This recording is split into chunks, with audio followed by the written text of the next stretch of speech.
Hello, welcome to the first episode of Thought Splice. We currently saw the movie Teen Titans Go to the Movies, and this is going to be our thoughts on that specific movie. My name is Luis, and this is my wife. Darlene.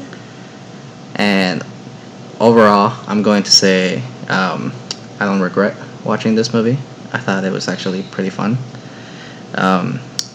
Let's see, let's go over what I thought of it. And also, obviously, we're going to get the thoughts from my wife as well. Just for your information, we are not experts on this. We're just people that like to go watch movies. Alright, so what do you think of the movie, Darlene? Okay, so it was fun. In a way, I was expecting this to be for children. At the same time, there were very adult-themed jokes thrown here and there. Overall, I do think it was a fun experience to watch. However, I would not have gone out of my way to see it, personally. Mm-hmm. But, I mean, if you have children, it's definitely a good movie. If you love slapstick humor, if you love puns, or if you love breaking the fourth wall type jokes, it's definitely one for you if you really love that type of stuff. Yeah, that's true. I think maybe if I was younger, I'll have prefer this movie over something else. I will say that, like you said, it's a kind of like a very dark movie here and there. There are things that happen in this movie that I thought were not really suitable for children, but I think it has enough poop jokes and fart jokes that they'll be entertained with that. First of all, this is a Teen Titans Go movie, so it's not like the old Teen Titans, but it's a little bit more serious. That, yeah. Yeah, so I don't really watch Teen Titans Go, but since my little brother watches it, I kind of get the gist of what Teen Titans Go is.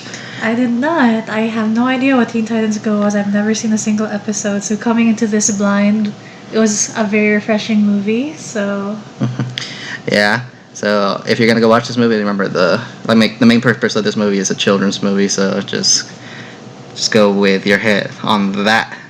Also expect a lot of music, a lot of characters. Just I was not expecting that. Randomly singing. There's a lot of songs. I wouldn't say they're catchy, but I will say the animation for a lot of these songs is great. The animation in this movie is superb. I thought it was whoever animated this, the whole team who animated this, I gotta give them props. They all look different, and I don't know. I gave it their own flavor. Whoever was animating those. There were certain scenes where the animation style would change. It would go from your regular Teen Titans Go animation to something a little more similar to the actual Teen Titans series. Here and there would be changes. Again, with the music, though, I found some of it very annoying and some of it very catchy. So I'm 50-50 on the music. The music, yeah. When it comes to the plot is very simple. If you've seen the trailers, you basically know what the plot is. There was really nothing else, just non-spoilers or anything, but the third act, you can see it coming from a mile away. You'll know everything halfway through the movie. You don't even have to really think about it. You'll be like, oh, okay, I know what's going to happen at the final act. It's very straightforward, really. There's no overthinking. Yeah, there's no overthinking. As long as you pay attention to what's happening. If you can, you'll see everything basically unfold. Another thing is the pacing of the movie. The pacing of the movie is humor. It's joke after joke after joke, and it could get annoying, here and there. I felt like sometimes you just needed to take a deep breath. I wasn't laughing as much, but I just meant in a way where it could get annoying. I don't think the characters are supposed to be as likable as they're portrayed. They're very annoying, the main characters. It's really again, since we're adults, I guess, and again I'm coming into this blind, certain things where the jokes were supposed to be hilarious and I'm just over here sitting just chuckling and going, okay, cool, whatever. Well, I guess that's probably all that we need for this. This is gonna be the first half non-spoiler section. We will give it a score. Overall, I think it's, in my opinion, it's a good movie. Just go in, turn off your brain, and you'll probably have a blast. A few laughs here and there. I will give this movie a 8 out of 10. What about you, Darlene? Turn off your brain. Yeah, you have to.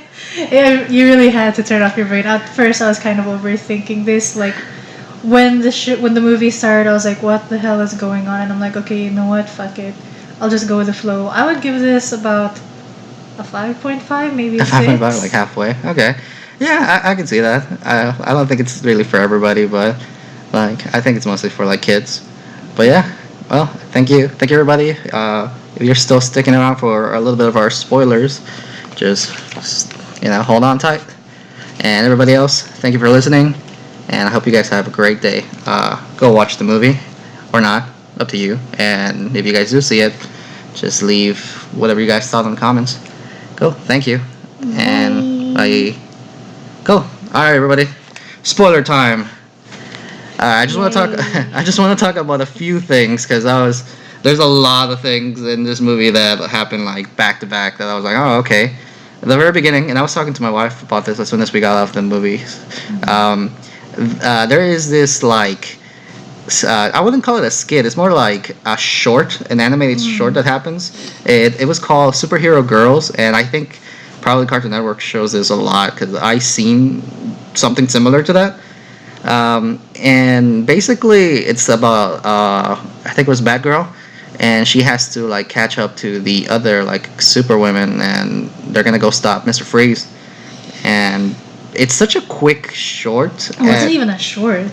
Well, yeah, it was like what, less than probably 3 minutes or so. It was very very quick. And it ended so abruptly. I was like, "This is it. This is all." Yeah, I felt like it wasn't necessary like at all. It was probably just fluffing the movie because the movie itself, like Teen Titans Go to the Movies, is very short. So I felt like this is just to like extend the movie because it didn't add anything to really anything. It didn't even add anything to itself. Yeah, Like, that's how bad it was really bad.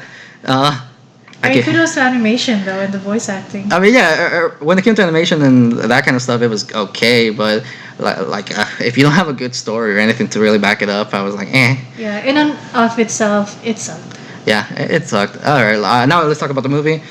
One of the things that I was very surprised is there's a lot of Marvel references, and I'm not sure how they were able to get all these Marvel references, and I don't think they're gonna get sued or anything, but I think they were poking fun a lot to Marvel. And Stan Lee makes yeah, like I waited until the credits to see if that was really his voice, and it says it's himself, so that was surprising. I didn't even notice him until he was like the janitor cleaning on the back. Yeah, and then like, he makes himself like obvious that that's him. The thing is, I thought they were just gonna slip him in there like they usually do, but for a DC movie. Yeah, which was funny. Another thing that I found very funny is Superman is voiced by Nicolas Cage. And you can tell by his voice because Nicolas Cage sounds like Nicolas Cage. And before he was going to play Superman as well. So now that he's actually playing Superman, that is freaking hilarious. And they make some references to like his older movies too. So that was really funny. Oh yeah, I told my wife like as soon as the movie ended too that whoever was writing this movie took huge inspirations from SpongeBob. Like the first movie, like. It had the very similar vibe. Well, and not just that, it had like plot points to that. Like the first one is, like I said, like the movie scene where Robin's in the movie theater and he's like watching all these other movies by other characters that basically are not him, and then he thinks it's gonna be him, and that's very SpongeBob the movie kind of thing. Right. Also, when Slade takes like control of all the superheroes. That's kind of what Plankton did too with remember the buckets? That's very similar to that, and the way they defeat Slade is also very similar to that. So I don't know, I felt like whoever created this movie, whoever was making the story for this movie, like I wouldn't say plagiarized, but I think took the theme or the vibe. I think it's because SpongeBob again caters to children, so I guess they kind of took that, tried to go, oh, how can we like, aside from all the jokes and puns and all that, how are we gonna make it more appealing to children? Yeah. What other thing? Oh yeah. So since we both grew up with the regular Teen Titans, watching this, all the characters feel out of character. I mean, it's kind of hard to explain. I mean, if you guys are like a hardcore Teen Titans Go fucking fanatic, I think you guys will be like delighted that these characters maintain whatever characters they have on the show. But for us, But if you've seen the old Teen Titans, yeah, like it just feels like none of the characters are like the same. Everybody's different. Like one thing I didn't like was like they really changed the way Beast Boy talked. Like Yeah. I mean, in the old one, he still would say "yo, dude," whatever. But then they really gave him this slang that yeah, he has a lot of slang, and it made me laugh here and there just because how much slang he used. it's really emphasized in here. But I love that they kept the original voice actors. Yes, they all except Slade, of course. Slade, that was not Slade. That was I forgot what it's Will Arnett. He played Batman in Lego Batman, so you can tell it was also like a humor-based kind of character. Also, when we're talking about the plot and stuff, like how obvious it was, the main chick, her name is Jade Wilson, and so I was like, okay, she's either like dating Slade or she's gonna be Slade, and it turned out to be one of them, which you guys will see in the movie. And they kind of make fun of themselves for this because Raven points out, "Oh yeah, I saw this a mile away." Yeah, It's like, it's very. yes. Oh man. And let's see another thing. Oh yeah, we really laughed out loud when they were making fun of this Shia LaBeouf thing that pops up. We don't really want to talk about it. Just go watch the movie and you guys will understand. And overall, yeah, that's basically it. We probably have a few other things, but from what I was looking, oh yeah, quick one.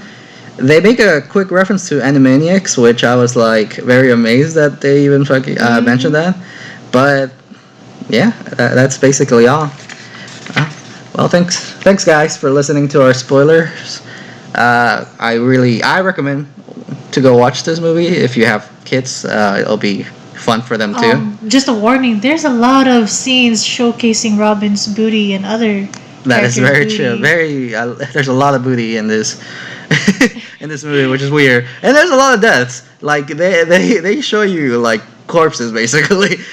So I was not expecting. be aware of that. But overall, yeah, guys.